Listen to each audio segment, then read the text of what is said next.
അസ്സലാമു അലൈക്കും വറഹ്മത്തുള്ളാഹി വബറകാതുഹു. എന്തൊക്കെയുണ്ട് എല്ലാവരുടെയും വിശേഷം?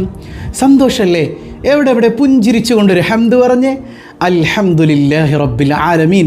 മാഷാ അല്ലാഹ്, ഈ ഒരു ഹംദിൻ്റെ ബറക്കത്ത് കൊണ്ട് ടെൻഷൻ ഫ്രീ ആയ മനോഹരമായി പുഞ്ചിരിക്കാൻ കഴിയുന്ന വിശിഷ്ടമായൊരു ദിവസം തന്ന അല്ലാഹു നമ്മെ അനുഗ്രഹിക്കുമാറാകട്ടെ. പടച്ചോനെ കാണണം, എനിക്ക് അള്ളാനെ കാണാൻ ഈ ഇൽമു പഠിച്ചാൽ മതി. ഇന്ന് നമ്മൾ പറയുന്ന സംഗതികൾ കേട്ട് ജീവിതത്തിൽ അന്വർത്ഥാക്കിയാൽ അള്ളാനെ കാണാം. ഈ ദുനിയാവ് തന്നെ സ്വർഗമായി അടിപൊളി ലൈഫ് ആസ്വദിക്കാം. ഈ ദുനിയാവിൽ കൽബിൻ്റെ കണ്ടുകൊണ്ട് പടച്ചോനെ കാണാനേ എങ്ങനെ കാണും? എന്താണ് ആ ഇൽമ്? നമുക്കൊന്ന് പഠിക്കണ്ടേ? ഇത് നമ്മൾ മറ്റൊരു വീഡിയോ ആണ് നിങ്ങളിതിൽ കാണിക്കുന്നത്. ശരിക്കും മനസ്സറിഞ്ഞ് കേൾക്കുക. എനിക്കെൻ്റെ റബ്ബിനെ കാണണം, എനിക്കെൻ്റെ റബ്ബിനെ അറിയണം. ആ അറിവ് ജീവിതത്തിൽ കിട്ടിയാൽ നമ്മളെപ്പോലെ ഭാഗ്യം ചെയ്ത വേറൊരാളുണ്ടാവില്ല. അത്ര അടിപൊളിയാണ് ആ ഇൽമ്. പഠിക്കാൻ നമുക്ക്. അള്ളാഹു ജീവിതത്തിൽ അന്വർത്ഥമാക്കാൻ തൗഫീക്ക് നൽകുമാറാകട്ടെ.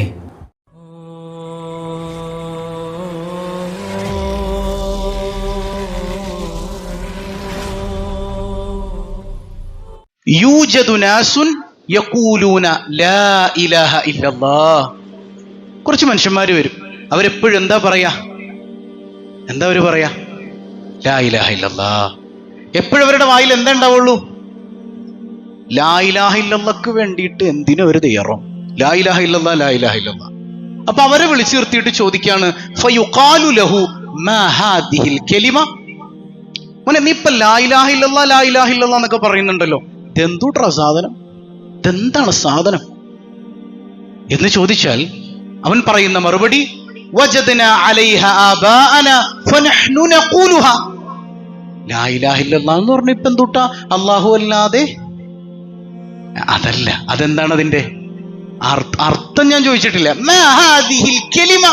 ഈ കലിമ എന്താ സാധനം എന്നാ ചോദിച്ചത്. അപ്പൊ അവൻ പറയുന്ന മറുപടി എന്താ?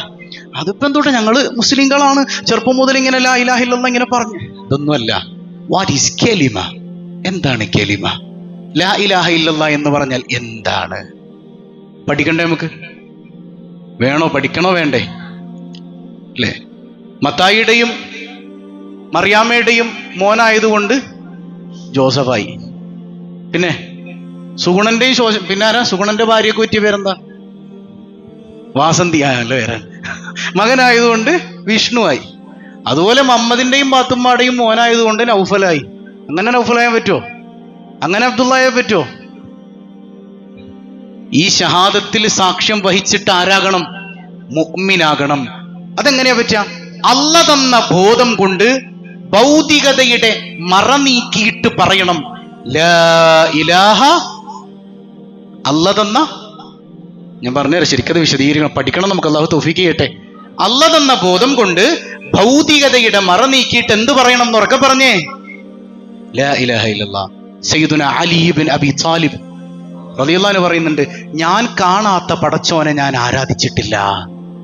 എന്താ പറഞ്ഞത്? ഞാൻ കാണാത്ത പടച്ചോനെ ആരാധിച്ചിട്ടില്ല. പടച്ചോനെ കണ്ടവരൊന്ന് കൈവക്കിയേ. ആരെങ്കിലും ഉണ്ടോ കൂട്ടത്തിൽ? അപ്പൊ അലി റളിയല്ലാഹു അൻഹു കണ്ടത് എങ്ങനെ? പിള്ളേര് ചിന്തിക്കണം, ഉസ്താദ് കണ്ടോ? അല്ലേ? നമുക്ക് കാണണ്ടേ? കാണണ്ടേ? അതിന് ദൂരേക്കൊന്നും യാത്ര പോകണ്ട, കാടിന്റെ അകത്ത് പോയി തപസ്സിരിക്കണ്ട. അല്ല എവിടെയാ?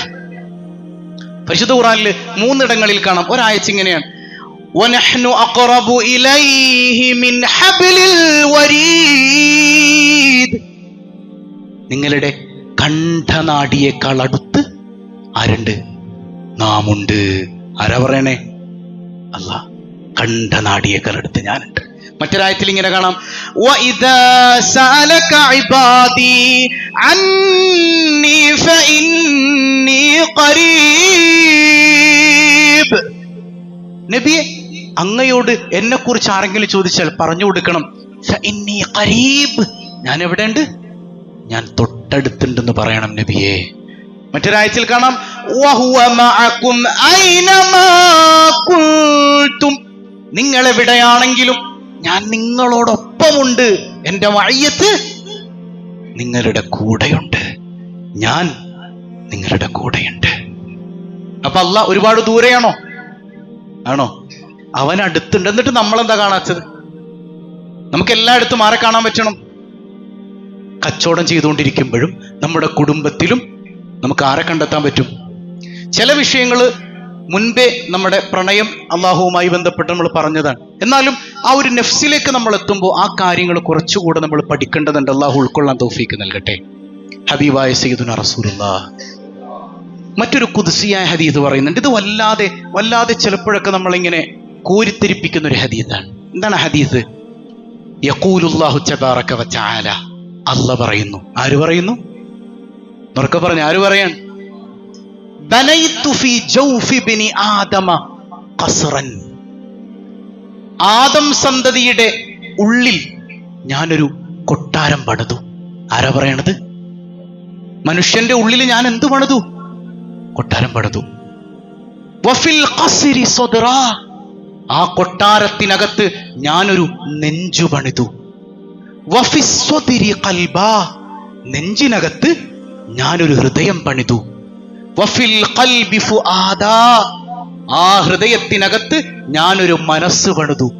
വഫിൽ ഫുആദി ശഗാഫാ, ആ മനസ്സിനകത്ത് ഞാനൊരു ഉള്ളറ പണിതു. വഫിശ് ശഗാഫി ലുബ്ബാ, ആ ഉള്ളറക്കകത്ത് ഞാനൊരു അകക്കാമ്പ് പണിതു. വഫിൽ ലുബ്ബി സിറാ, അകക്കാമ്പിനകത്ത് ഞാൻ രഹസ്യത്തെ പടച്ചു. വഫിസ്സിറി അന, ആ രഹസ്യത്തിനകത്ത് ഞാനുണ്ട്. അല്ലാഹു റബ്ബുൽ ആലമീൻ. എന്താണ് ഹദീസ്? ഒന്ന് ആലോചിച്ചൊക്കെ. എന്താണ് ഹദീസ്? മനുഷ്യന്റെ ഉള്ളിൽ ഞാനൊരു കൊട്ടാരം പണിതു, കൊട്ടാരത്തിനകത്ത് ഒരു നെഞ്ചു പണിതു, നെഞ്ചിനകത്ത് ഹൃദയം പണിതു, ഹൃദയത്തിനകത്ത് മനസ്സ് പണിതു, മനസ്സിനകത്ത് ഉള്ളറ പണിതു, ഉള്ളറയ്ക്കകത്ത് അകക്കാമ്പ് പണിതു, അകക്കാമ്പിനകത്ത് രഹസ്യത്തെ പടച്ചു, രഹസ്യത്തിനകത്ത് ഞാനുണ്ട്. അല്ലാഹു റബ്ബുൽ ആലമീൻ. എത്ര കടമ്പകൾ കടക്കണം ആരെ കണ്ടെത്താൻ? അള്ളാഹ് കസേരയിട്ട് അവിടെ ഇരിക്കുകയാണെന്നല്ല, അങ്ങനെ വിശ്വസിച്ച് ഇസ്ലാമിൽ തന്നെ പുറത്തുപോയി. അങ്ങനെയല്ല പറഞ്ഞത്. അള്ളാഹുവിന്റെ മഅരിഫത്തിന്റെ സത്യസാക്ഷ്യം അനുഭവിക്കണമെങ്കിൽ നമ്മൾ ഈ പടികൾ യാത്ര ചെയ്ത് എങ്ങോട്ടെത്തണം? സിറ്, രഹസ്യത്തിലേക്ക് എത്തണം. അതിനുള്ള പണി നമ്മൾ ഇന്ന് തുടങ്ങാണ്. റെഡിയല്ലേ നിങ്ങൾ? കേൾക്കണില്ലൊരു ഷാറു എന്നില്ല. ചെറിയ പണിയൊന്നും പോരാ. എനിക്ക് എൻ്റെ റബ്ബ് കാരുണ്യവാനാണ്, എനിക്ക് പടച്ചോനെ കാണിച്ചു തരും എന്ന് പറഞ്ഞ് വെറുതെ ഇരുന്നിട്ട് കാര്യമൊന്നുമില്ല. ഒരു വിഡ്ഢികളുടെ സ്വർഗത്തിലാണ്. പണിയെടുക്കണം. ഖുർആനിൽ അല്ലാഹ് പറയുന്നുണ്ട്, യാ അയ്യുഹൽ ഇൻസാൻ ഇന്നക കാദിഹുൻ ഇലാ റബ്ബിക ഖദ്ഹൻ ഫമുലാഖീ. നിങ്ങൾ അല്ലാഹുവിന്റെ മാർഗത്തിൽ കഷ്ടപ്പെട്ടാൽ, അല്ലാഹുവിന്റെ മാർഗത്തിൽ നിങ്ങൾക്ക് ഒരുപാട് പടികൾ കടന്നു വേണം അള്ളാഹുവിലേക്ക് എത്താൻ നമ്മൾ പറഞ്ഞു അല്ലേ? അതായത് നേർക്കണ്ണുകൊണ്ടല്ല, അകക്കണ്ണുകൊണ്ട് ആരെ കാണാൻ? അള്ളാഹിനെ കാണണമെങ്കിൽ ഒരുപാട് പടികൾ കടന്നു പോകണം. അപ്പൊ നിങ്ങൾ കഷ്ടപ്പെട്ടാൽ ഫമുലാഖി, നിങ്ങൾ കണ്ടെത്തും നാഥനായ റബ്ബുൽ ആലമീനായ പടച്ചോനെ. വേണ്ടേ നമുക്ക്? കാണണമെന്ന് കൊതിയുണ്ടോ കൽബിൽ? ഒന്ന് പറഞ്ഞുണ്ടോ? അകത്തേക്ക് യാത്ര പോയി കൽബിന്റെ കറകളൊക്കെ നീക്കി ദുനിയാവിന്റെ പിടുത്തത്തിൽ നിന്ന് രക്ഷപ്പെട്ട് അല്ലാഹനെ കണ്ടാൽ, അൽ ഖൽബു അർശുല്ലാഹി ദുൽ ഇംകാനി വബൈതുഹുൽ മഅമൂറു ഫിൽ ഇൻസാനി. അബ്ദുൽ കരീമുൽ ജീലി അദ്ദേഹം പാടി വെച്ചു, അൽ ഖൽബു അർശുല്ലാഹി ദുൽ ഇംകാനി വബൈതുഹുൽ മഅമൂറു ഫിൽ ഇൻസാനി. മനുഷ്യന്റെ ഹൃദയം അല്ലാഹുവിന്റെ അർശാണ്. അല്ലാഹുവിന്റെ അർശ്, മനുഷ്യ ഹൃദയം അല്ലാഹുവിന്റെ അർശാണ്. ബൈത്തുൽ മഅമൂർ എന്ന ഏറ്റവും വലിയ പള്ളിയാണത്. ഏത്? നമ്മുടെ ഖൽബ്. അങ്ങനെ ആക്കിയെടുക്കണം. അതിന് കഷ്ടപ്പെടാതെ ഒറ്റ ദിവസം കൊണ്ടത് അല്ലാഹുവിന്റെ അർശായി മാറൂ. കഷ്ടപ്പെടണ്ടേ? അല്ലാഹു തൗഫീഖ് ചെയ്യട്ടെ. മറ്റൊരു ഖുദ്സിയായ ഹദീസ് കാണാം, ലാ യസഉനി അർളി വലാ സമാഇ വലാകിൻ യസഉനി ഖൽബുൽ മുഅ്മിൻ. സയ്യിദുനാ റസൂലുള്ളാഹ്. എൻ്റെ ഷഹാദത്തിന്റെ സാക്ഷ്യം വഹിക്കാൻ, എൻ്റെ ഈ ഖിലാഫത്തിന്റെ ഷഹാദത്തിന്റെ സാക്ഷ്യം വഹിക്കാൻ മലകൾക്കോ ആകാശങ്ങൾക്കോ ഒന്നിനും പറ്റിയില്ല. അവരൊന്നും താങ്ങൂല. എന്നെ താങ്ങിയത് മനുഷ്യൻ മാത്രാണെന്ന് അള്ളാഹു പറയുന്നതായി സയ്യിദുനാ റസൂലുള്ളാഹ്. അതായത് അള്ളാന്റെ ഖിലാഫത്ത് ഉൾക്കൊള്ളാൻ മലകൾക്ക് പറ്റിയോ? ആകാശങ്ങൾക്ക് പറ്റിയോ? പറ്റിയത് ആർക്ക് മാത്രമാണ്? ഉറക്കെ പറഞ്ഞ ആർക്ക് മാത്രമാണ്? സൂറത്തുൽ അഹ്സാബിന്റെ 72-ാമത്തെ ആയത്തിൽ ഇത് കാണാം. മനുഷ്യൻ അള്ളാഹുവിന്റെ പ്രതിനിധിയാണ് അല്ലേ?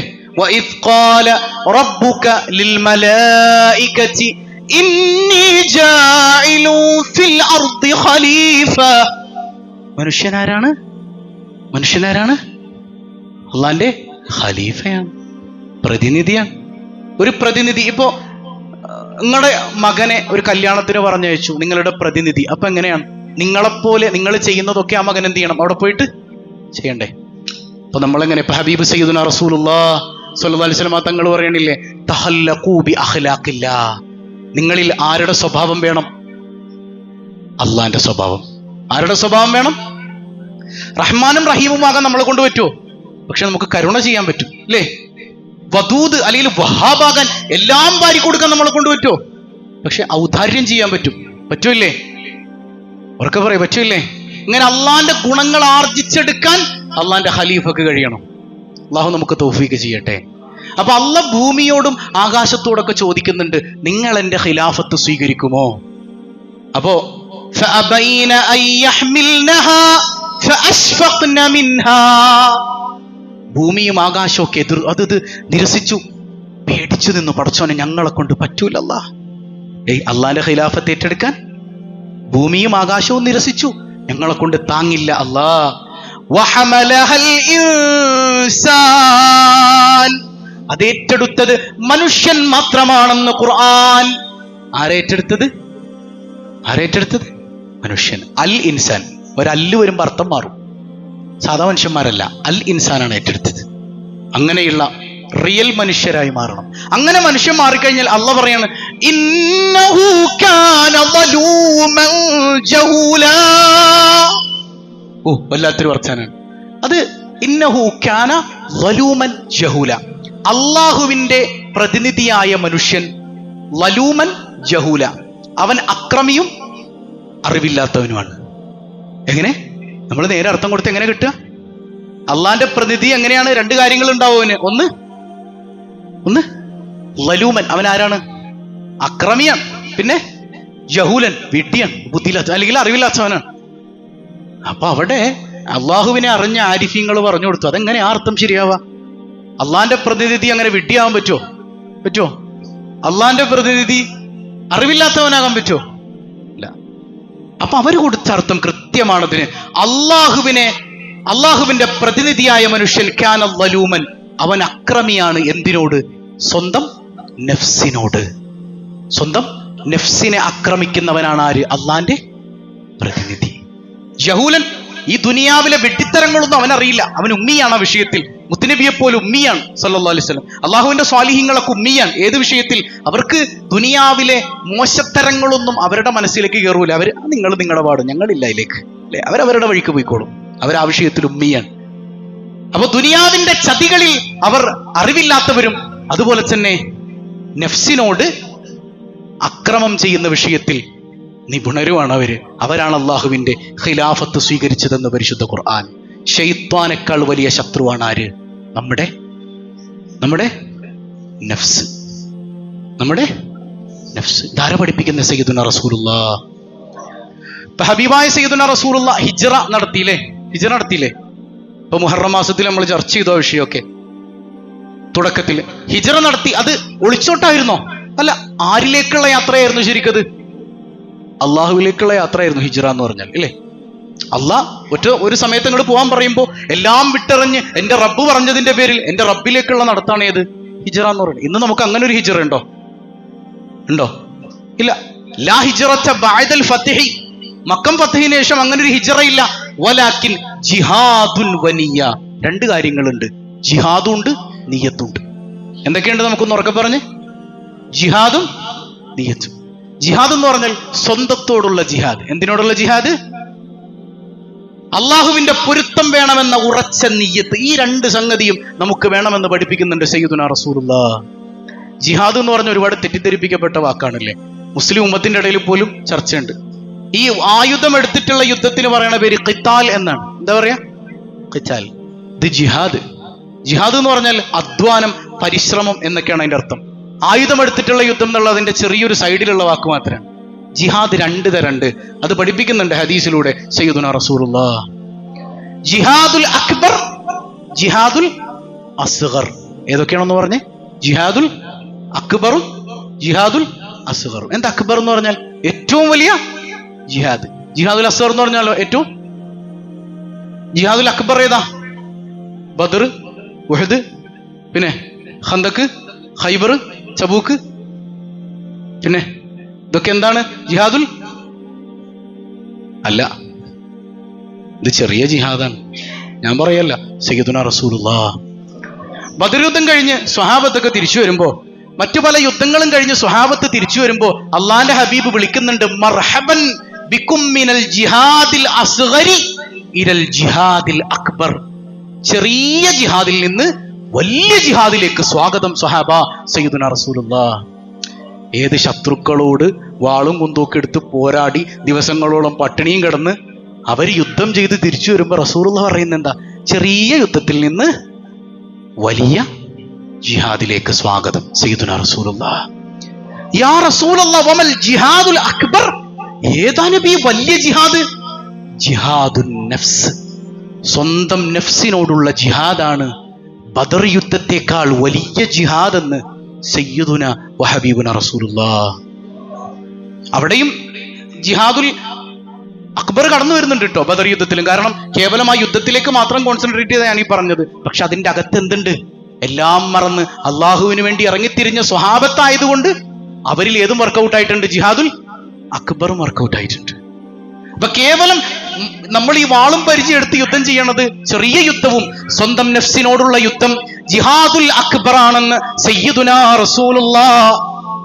സ്വന്തം മനസ്സിനോടുള്ള ജിഹാദ്, വീട്ടിൽ ചെന്നിട്ട് നമ്മൾ നടത്തേണ്ട ജിഹാദ്, കച്ചവട സ്ഥാപനത്തിലുള്ള ജിഹാദ്, ഇവിടെയൊക്കെ നമ്മൾ ജിഹാദ് ചെയ്യേണ്ടത് ആരോടാ? എൻ്റെ നഫ്സിനോടാണ്. അതുകൊണ്ട് തന്നെ സ്വഹാബത്ത് അതിനുശേഷം പലപ്പോഴും പറയാൻ തുടങ്ങി, റജഅന മിനൽ ജിഹാദിൽ അസ്ഗരി ഇലൽ ജിഹാദിൽ അക്ബർ.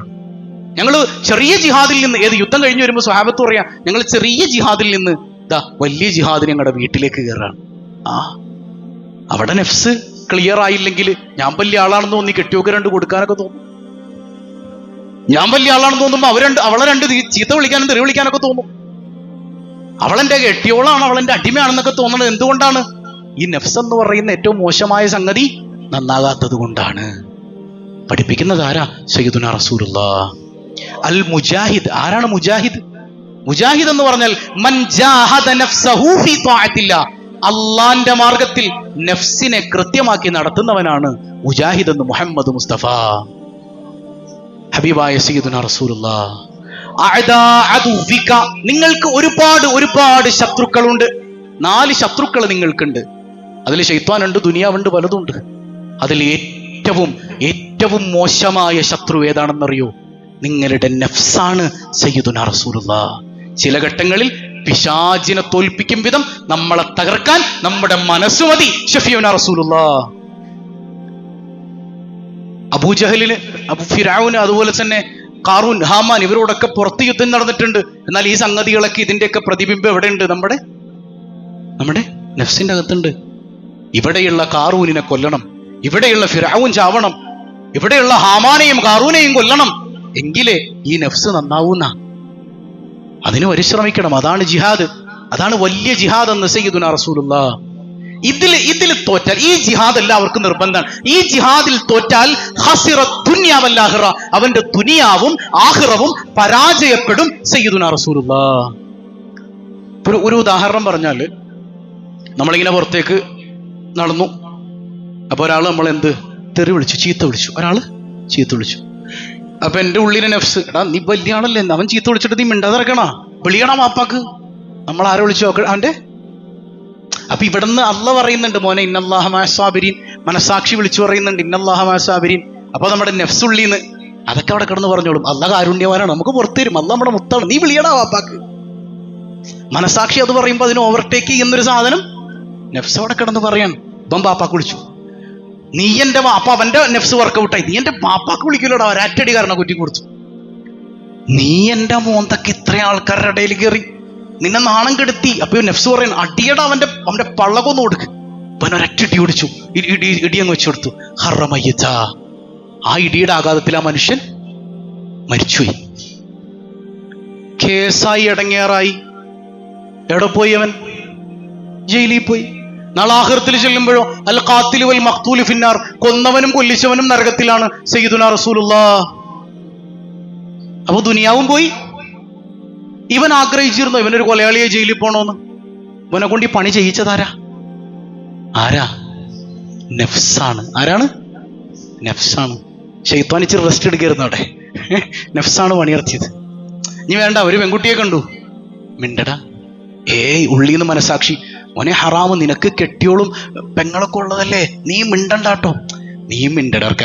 അപ്പൊ നഫ്സ് ഇങ്ങനെ പറഞ്ഞുതരാൻ. നമ്മൾ മിണ്ടി, ഹലോ എവിടെയാണ് സ്ഥലം? അടിപൊളി. അവ ഇങ്ങനെ പരിചയപ്പെട്ടു.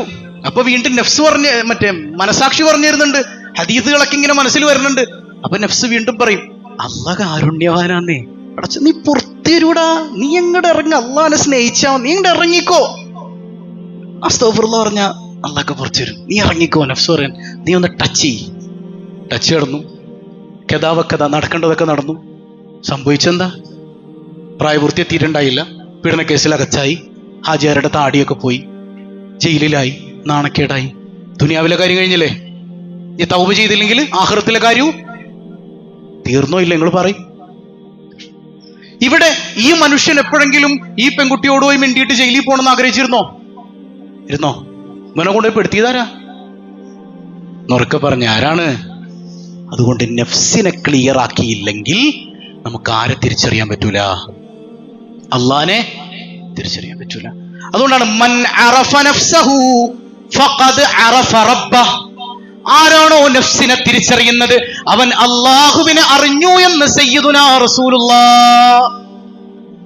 പഞ്ചസാരക്ക് എന്താണ് ഇത്ര മധുരം എന്നാരെങ്കിലും പറയൂ? പഞ്ചാരക്ക് എന്തിനു മധുരമാണെന്ന് പറയോ? ചായക്ക് എന്തിനു മധുരം എന്ന് പറയും അല്ലേ? പഞ്ചാരക്ക് എന്താ ഇത്ര മധുരം എന്ന് പറയോ? ഉപ്പിനെന്താണ് ഇത്ര ഉപ്പ് എന്ന് പറയോ? ഈ നഫ്സ് എന്താ ഇത്ര മോശം എന്ന് പറയൂല. കാരണം എന്താ? നഫ്സിന്റെ ഏറ്റവും മോശം സ്വഭാവമാണ് നഫ്സ് അമ്മാറ. അത് ദുഷ്പ്രേരണ മനസ്സാണ്, ദുഷ്പ്രേരക മനസ്സാണ്. നഫ്സിന്റെ സ്വഭാവം തന്നെ ഏറ്റവും മോശം സ്വഭാവമാണെന്ന് പഠിപ്പിക്കുന്നുണ്ട് പരിശുദ്ധ ഖുർആൻ. അപ്പൊ മനുഷ്യന്റെ ഒരു പ്രകൃതി തന്നെ ഏത് നഫ്സിലാണ് ഉള്ളത്? ഏത് നഫ്സിലുള്ളത്? നഫ്സ് അമ്മാറ, ദുഷ്പ്രേരക മനസ്സ്. എന്ത് പ്രേരകാണ്? ഖുർആൻ 3 തരം നഫ്സിനെ കുറിച്ച് പറയുന്നുണ്ട്. ആരിഫ്യങ്ങൾ കുറച്ചുകൂടെ വിശാലമായിട്ട് നമുക്ക് അതിന്റെ വിശദീകരണം പറഞ്ഞു തന്നിട്ടുണ്ട്. അതിലേക്ക് കിടക്കണില്ല. ആ 3 നമുക്ക് നിർത്താം. ഒന്ന്, താഴേക്കിടയിലുള്ള നമ്മുടെയൊക്കെ മനസ്സ്, അതാണ് നഫ്സ് അമ്മാറ, ദുഷ്പ്രേരക മനസ്സ്. അവിടെ നിന്ന് ജിഹാദ് ചെയ്ത് ചെയ്ത് ചെയ്ത് അവൻ എത്തുന്ന ഒരു മനസ്സുണ്ട്, നഫ്സ് ലവ്വാമ, വിമർശക മനസ്സ്. എവിടെ എത്തും അവൻ? നഫ്സ് ലവ്വാമ. അവിടെ നിന്നും ജിഹാദ് ചെയ്ത് ചെയ്ത് ചെയ്ത് എത്തുന്ന മനസ്സാണ് നഫ്സ് മുത്തുമഇന്ന, ശാന്തിയുള്ള മനസ്സ്. അള്ളാഹു ഖുർആനിലൂടെ പറഞ്ഞിരുന്ന നഫ്സ് എത്ര വിധാണ്? ഒന്നാമത്തേതാ? നഫ്സ് അമ്മാറ. 2 നഫ്സ്. 3 മുത്തുമഇന്ന. നമ്മളിപ്പോ എവിടെയുള്ളത്? ഈ മുത്തുമഇന്നയിലേക്ക് എത്തിയില്ലെങ്കിൽ നമുക്ക് സമാധാനം കിട്ടുമോ? കിട്ടൂല. ജലാലുദ്ദീൻ റൂമിയുടെ ഒരു കവിത ഞാനതിൻ്റെ അല്പം മുമ്പ് പാടിയിട്ടുണ്ട്. അതിൻ്റെ റൂമി റഹിമഹുല്ലയുടെ ഒരു കവിത, അതിൻ്റെ മലയാളീകരിച്ചൊരു രൂപം അതിങ്ങനെയാണ്. രസമാണത് വായിക്കാൻ. അതുകൂടെ പറഞ്ഞിട്ട് ചുരുക്കുകയാണ്. 3 തരത്തിലായി സൃഷ്ടിച്ചു സർവേശൻ മുന്നേ പ്രപഞ്ചത്തിൽ സൃഷ്ടിജാലങ്ങളെ, മാലാകയൊന്നതിൽ സൃഷ്ടിക്ക് മൂലമായി ബുദ്ധിയും ശുദ്ധിയും ജ്ഞാനവും വെച്ചവൻ, ആർത്തിയും കാമവും ഇല്ലാത്തോരാണിവർ, ഈശനായി എപ്പോഴും സാഷ്ടാംഗം ചെയ്യുവോർ. ഒരു വിഭാഗം ഏതാണ്? 3 വിഭാഗങ്ങൾ അള്ളാഹ് പഠിച്ചിട്ടുണ്ട്.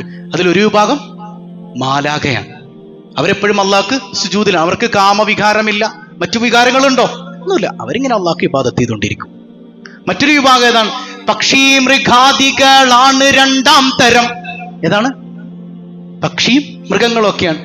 ഭക്ഷിക്കാൻ പുല്ലുണ്ടോ, മേയാനിടമുണ്ടോ, ഭോഗത്തിനിടമുണ്ടോ, സന്തുഷ്ടമാണവ. അവർക്ക് തിന്നും കുടിച്ചും ഭോഗിച്ചും നടന്നാൽ മതി. വേറെ വല്ല പ്രശ്നമുണ്ടോ?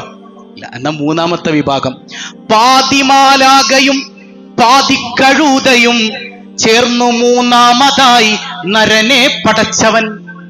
അങ്ങനെ പാതിമാലാകയും പാതിക്കഴുതയും ചേർത്തു മൂന്നാമതായി നരനെ പടച്ചവൻ.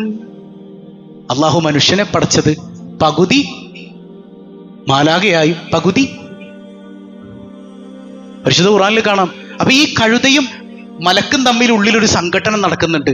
ആ കഴുത വിജയിച്ചാൽ, മൃഗം വിജയിച്ചാൽ ബൽഹും അളല്ല്, ഖുർആനിൽ അല്ലാഹു പറയാൻ, ആ നാൽക്കാലിയേക്കാൾ തരം താഴ്ന്നു നമ്മൾ പോകും. ആ യുദ്ധത്തിൽ മലക്ക് വിജയിച്ചാലോ മലക്കുകളെക്കാൾ നമ്മൾ ഉയരും. ഈ സംഘട്ടനം എവിടെ നടക്കണം? അപ്പോഴാണ് അൽ ഖൽബു അർശുല്ലാഹി ദുൽ ഇംകാനി വബൈതുഹുൽ മഅമൂറു ഫിൽ ഇൻസാനി. അൽ ഖൽബു അർശുല്ലാഹി ദുൽ ഇംകാനി. നമ്മുടെ ഖൽബ് എന്തായി മാറുള്ളൂ? അള്ളാഹുവിന്റെ അർശായി മാറും. അപ്പൊ അതെങ്ങനെയാണ് ആ ജിഹാദ്? എങ്ങനെയാ നഫ്സിനെ ഒന്ന് മെരുക്കിയെടുക്കാൻ പറ്റും? ഞാൻ പറയണത് പോലെ എൻ്റെ നഫ്സ് അനുസരിക്കണം. നമുക്കൊന്ന് പരിശ്രമിച്ചാലോ, ഒന്ന് പഠിച്ചാലോ എങ്ങനെയാണെന്നത്. നിങ്ങൾ തയ്യാറാണോ? നമ്മുടെ ഖൽബിന്റെ കണ്ണുകൊണ്ട് നമുക്ക് അള്ളാനെ കാണണ്ടേ? എന്നൊക്കെ പറഞ്ഞ വേണോ വേണ്ടേ? അള്ളാഹു അതിന് തൗഫീക്ക് നൽകുമാറാകട്ടെ. ഈ ഇൽമു പഠിക്കാതെ ലോകത്ത് എന്ത് പഠിച്ചിട്ടും കാര്യമില്ല അല്ലേ? അൽഹംദുലില്ലാ. ഇതങ്ങനെ ഇൽമാണ്. പടച്ചോൻ ഇത് പഠിക്കാൻ വേണ്ടിയിട്ടാണ് നമ്മളെ പടച്ചിങ്ങോട് വിട്ടത്. അവനെ അറിയാൻ വേണ്ടിയിട്ടാണ്. അവനെ അറിഞ്ഞാൽ ലൈഫ് അടിപൊളിയല്ലേ അല്ലേ? വല്ല പ്രശ്നങ്ങളുണ്ട് നമ്മുടെ ജീവിതത്തിൽ? ഈ ദുനിയാവ് തന്നെ നമുക്ക് സ്വർഗ്ഗാക്കി മാറ്റാൻ പറ്റും. അള്ളാഹു തൗഫീക്ക് നൽകുമാറാകട്ടെ. ഏതായാലും ഖൽബിൻ്റെ കണ്ണുകൊണ്ട് പടച്ചവനെ കാണണമെങ്കിൽ നെഫ്സ് ഒന്ന് ക്ലിയർ ആകണം അല്ലേ? നമുക്ക് ആ കഴുതയെ ഒന്ന് മെരുക്കിയെടുത്ത് മലക്കിനേക്കാൾ ഉയരണം നമ്മുടെ ഖൽബ് കൊണ്ട്. അള്ളാഹു തൗഫീക്ക് നൽകട്ടെ. പടച്ചവനെ കാണാൻ പറ്റണം. അള്ളാഹു തൗഫീക്ക് നൽകുമാറാകട്ടെ. അപ്പോൾ അതെങ്ങനെ ഇൻഷാ അല്ലാഹ് നിങ്ങൾക്ക് താല്പര്യം ഉണ്ടെങ്കിൽ പറയാം. നമുക്ക് നെഫ്സിനെ എങ്ങനെ മെരുക്കുക എന്നുള്ളത് നമുക്കൊന്ന് പഠിക്കണം. ഇതിൻ്റെ തുടക്കം ചില ഭാഗങ്ങൾ നമ്മൾ മുമ്പ് പറഞ്ഞിട്ടുണ്ടെങ്കിലും നെഫ്സിനെ മെരുക്കേണ്ടത് എങ്ങനെയാണ് നമ്മൾ പഠിച്ചിട്ടില്ല. നമുക്ക് പഠിക്കണം. എല്ലാ ആഴ്ചയിലും ഈ വിഷയത്തിലൊരു ക്ലാസ് വേണ്ടേ? അള്ളാഹു പഠിക്കാൻ, അന്വർത്ഥമാക്കാൻ തൗഫീക്ക് നൽകട്ടെ. ഒരുപാട് ആളുകൾ അള്ളാൻ്റെ ഔലിയാക്കളുടെ വഴി കൊതിക്കുന്നുണ്ട്, തസവുഫിൻ്റെ പാത കൊതിക്കുന്നുണ്ട്. അതാണ് ഈ പാത. ഇതങ്ങ് മുറുകെ പിടിച്ചോ. ഈ വീഡിയോ എല്ലാവരും ഷെയർ ചെയ്യണം കേട്ടോ. ഒരാൾ പോലും ഷെയർ ചെയ്യാതിരിക്കരുത്. നമ്മുടെ കുടുംബത്തിൽ എല്ലാവർക്കും അള്ളാനെ കിട്ടട്ടേന്നേ, പിന്നെ പ്രശ്നങ്ങളില്ല. എല്ലാം അള്ളാഹ്ക്ക് വേണ്ടിയായ പിന്നെ എന്ത് പ്രശ്നം? പരിഭവങ്ങളില്ല, ടെൻഷനില്ല, ലൈഫ് സെറ്റാണ്. അള്ളാഹു ആസ്വദിക്കാൻ തൗഫീക്ക് നൽകുമാറാകട്ടെ. പിന്നെ കഴിഞ്ഞ ദിവസം നമ്മൾ ചോദിച്ച ചോദ്യം, സ്വർഗസ്ഥരായ ആത്മാക്കളുടെ ലോകം, അതിന് പറയുന്ന പേരെന്താണ്? എല്ലാവരും കമൻറ്റ് ചെയ്തിട്ടുണ്ട്. അള്ളാഹു ബറക്കത്ത് ചെയ്യട്ടെ. ഇല്ലിയീൻ എന്നാണ് ഇല്ലേ? അപ്പോൾ ഈ ആഴ്ചയിലെ വിജയി ആരാണെന്ന് അറിയണം. അതിനു മുമ്പ് ഇന്നത്തെ ചോദ്യം സിമ്പിളാണ്. അപ്പോൾ മോശം ആത്മാക്കൾ, തിന്മ ചെയ്ത ധിക്കാരികളായ ആത്മാക്കളുടെ സങ്കേതത്തിന് നൽകപ്പെട്ട പേരെന്താണ്? ആ പേര് കമൻറ്റ് ചെയ്യുക കേട്ടോ. അപ്പോൾ ഇല്ലിയൻ കമൻറ്റ് ചെയ്ത് ഒരുപാട് ആളുകളുണ്ട്. അള്ളാഹു എല്ലാവർക്കും ബറക്കത്ത് ചെയ്യട്ടെ. അപ്പോൾ ഈ ഒരാഴ്ച സമ്മാനത്തിന് വേണ്ടി കാത്തിരുന്നവർ അള്ളാഹു എല്ലാവിധ ഹൈറും ബറക്കത്ത് നൽകുമാറാകട്ടെ. നമ്മുടെ അഡ്മിൻസ് ഒന്ന് നോക്കി, ആരാണ് ഈ ആഴ്ചത്തെ വിജയി നമുക്കെന്നറിയണ്ടേ? എന്താണ്? ചെമ്മു ഉപ്പ വ്ളോഗ് അല്ലേ? ചെമ്മു ഉപ്പ വ്ളോഗ്. അൽഹംദുലില്ലാ, അള്ളാഹു റബ്ബുൽ ആലമീൻ എല്ലാവിധ ബർക്കത്തും ചെയ്യട്ടെ. അപ്പോൾ ചെമ്മു ഉപ്പ വ്ളോഗ് ആരുടെ ഐഡിയ ആണെന്ന് അറിയില്ല. ആ ഐഡിയയിൽ നിന്നുള്ള കമൻറ്റിനാണ് ഇത്തവണ 1000 രൂപ ലഭിച്ചിട്ടുള്ളത്. അള്ളാഹു എല്ലാവിധ ബർക്കത്തും ചെയ്യട്ടെ. കൺഗ്രാജുലേഷൻ. ബാക്കിയുള്ളവരെന്തിനാ വിഷമിക്കണേ? അപ്പോൾ അടുത്ത സമ്മാനം ഇനി അടുത്ത ആൾക്കാർക്കും. അതുപോലെ അള്ളാഹു റബ്ബുൽ ആലമീൻ ഇതൊക്കെ ഭംഗിയായി കൊണ്ടുപോകാൻ തൗഫീക്ക് നൽകട്ടെ. അപ്പോൾ ചെമ്മു ഉപ്പ വ്ളോഗ് എന്ന് പറയുന്ന ഐഡിയയിൽ കമൻറ്റ് ചെയ്ത സഹോദരൻ എന്ത് ചെയ്യണമെന്ന് വെച്ചാൽ, നമ്മുടെ ഈ താഴെ കാണുന്ന റിലീഫ് പദ്ധതിയിലേക്കുള്ള നമ്പർ ഉണ്ടല്ലോ, അതിൽ രണ്ടാമത്തെ നമ്പർ അവസാനം 116 എന്നുള്ള നമ്പർ ഉണ്ടല്ലോ, ആ നമ്പറിലേക്ക് വാട്സപ്പ് ചെയ്യുക. നിങ്ങളുടെ ആ ഐഡിയും നിങ്ങൾ കമൻറ്റ് ചെയ്തിട്ടുള്ള ഏതെങ്കിലും ഒരു സ്ക്രീൻഷോട്ടും കൂടെ അതിലേക്ക് കമൻറ്റ് ചെയ്തിട്ട് നിങ്ങളുടെ GPay നമ്പറും കൂടെ അതിലേക്കൊന്ന് മെസ്സേജ് ചെയ്യുക. അള്ളാഹു റബ്ബുൽ ആലമീൻ ബറക്കത്ത് ചെയ്യട്ടെ. അപ്പോൾ അതിലേക്ക് ഇന്ന് തന്നെ നിങ്ങളുടെ 1000 രൂപ സമ്മാനമായി വന്നെത്തും. അപ്പോൾ എല്ലാവർക്കും അള്ളാഹു റബ്ബുൽ ആലമീൻ ഖൈറും ബറക്കത്തും നൽകുമാറാകട്ടെ. പതിവായി ചൊല്ലുന്ന ദിക്ർ സുബ്ഹാനല്ലാഹി വബിഹംദിഹി അദദ ഖൽഖിഹി വറിളാ നഫ്സിഹി വസിനത അർശിഹി വമിദാദ കലിമാതിഹി. സുബ്ഹാനല്ലാഹി വബിഹംദിഹി അദദ ഖൽഖിഹി വറിളാ നഫ്സിഹി വസിനത അർശിഹി വമിദാദ കലിമാതിഹി. സുബ്ഹാനല്ലാഹി വബിഹംദിഹി അദദ ഖൽഖിഹി വറിളാ നഫ്സിഹി വസിനത അർശിഹി വമിദാദ കലിമാതിഹി. അല്ലാഹു ബറക്കത്ത് ചെയ്യട്ടെ. ഒരുപാട് ആളുകൾ നമ്മുടെ റിലീഫ് പദ്ധതിയിലേക്ക് ഹദിയ ചെയ്യുന്നുണ്ട്, പ്രയാസങ്ങൾ അനുഭവിക്കുന്ന ആളുകളിലേക്ക് അത് എത്തിച്ചു കൊടുക്കുന്നുണ്ട്. അല്ലാഹു നമ്മുടെ എല്ലാവരുടെയും പ്രയാസങ്ങൾ നീക്കുമാറാകട്ടെ. ഒരുപാട് ആവസിയത്തുണ്ട്, എല്ലാ സങ്കടങ്ങളും റബ്ബുൽ ആലമീൻ നീക്കി തരട്ടെ. അൽഹംദുലില്ലാഹി റബ്ബിൽ ആലമീൻ. അല്ലാഹുമ്മ സ്വല്ലി അലാ സയ്യിദിന മുഹമ്മദിൻ വഅലാ അലി സയ്യിദിന മുഹമ്മദ്. അർഹമുർറാഹിമായ കരുണക്കടലായ റബ്ബേ, ഈ സദസ്സ് സ്വീകരിക്കണേ അല്ലാ. ഇതിൻ്റെ മിസ്ലു സവാബ് ഹബീബ് റസൂലുള്ളാഹി സ്വല്ലല്ലാഹു അലൈഹി വസല്ലമ തങ്ങളിലേക്ക് നീ എത്തിക്കണേ അല്ലാ. അവിടുത്തെ മദദ് നുസ്റ നെളറ തരണേ അല്ലാ. അവിടുത്തെ തിരുനോട്ടം തരണേ അല്ലാ. അവിടുത്തെ ബറക്കത്ത് കൊണ്ട് പാപങ്ങൾ പൊറുക്കണേ അല്ലാ. അസുഖബാധിതരുണ്ട് ശിഫ നൽകണേ അല്ലാ. മക്കളെ നന്നാക്കണേ അല്ലാ. ഇല്ലാത്തവർക്ക് സ്വാലിഹീങ്ങളായ സന്താനങ്ങളെ നൽകണേ അല്ലാ. ഗർഭിണികൾക്ക് സുഖപ്രസവം നൽകണേ അല്ലാ. സിഹറുകൾ ഐനുകൾ ബാത്തുലാക്കണേ അല്ലാ. കച്ചവടങ്ങൾ, തൊഴിലുകൾ, മറ്റു മേഖലകൾ, പ്രത്യേകിച്ച് പ്രവാസി സഹോദരങ്ങൾക്ക് നീ ബറക്കത്ത് ചെയ്യണേ അല്ലാ. ഞങ്ങളിൽ നിന്ന് വിട പറഞ്ഞ മാതാപിതാക്കൾ, ബന്ധുമിത്രാദികൾ, ഇണകൾ, സഹോദരങ്ങൾ, സന്താനങ്ങൾ, സുഹൃത്തുക്കൾ, സ്വബാഹുൽ ഖൈർ കുടുംബാംഗങ്ങളുടെ അഹ്ലുകാർ എല്ലാവർക്കും മഗ്ഫിറത്ത് നൽകണേ അല്ലാ. ജീവിച്ചിരിക്കുന്ന കാരണവന്മാർ, മാതാപിതാക്കൾ, കുടുംബസമേതം ഈ സദസ്സ് ഒരുമിച്ചിരുന്ന് വീക്ഷിക്കുന്നവർ എല്ലാവർക്കും ബറക്കത്തും ദീർഘായുസ്സും നൽകണേ അല്ലാ. ഞങ്ങളിൽ നിന്ന് വിട പറഞ്ഞവരെയും അഷ്റഫുൽ ഖൽഖായ റസൂലുള്ളാഹി സ്വല്ലല്ലാഹു അലൈഹി വസല്ലമ തങ്ങളോടൊപ്പം നിൻ്റെ ലിഖായിൽ നിൻ്റെ കാരുണ്യം കൊണ്ട് ഒരുമിപ്പിക്കണേ അല്ലാ. ബിഹഖി സ്വല്ലല്ലാഹു അലാ മുഹമ്മദ് സ്വല്ലല്ലാഹു അലൈഹി വസല്ലം. സ്വല്ലല്ലാഹു അലാ മുഹമ്മദ് സ്വല്ലല്ലാഹു അലൈഹി വസല്ലം. അല്ലാഹുമ്മ സ്വല്ലി അലാ മുഹമ്മദ് യാ റബ്ബി സ്വല്ലി അലൈഹി വസല്ലം. വസ്സലാമു അലൈക്കും വറഹ്മത്തുള്ളാഹി വബറകാതുഹു.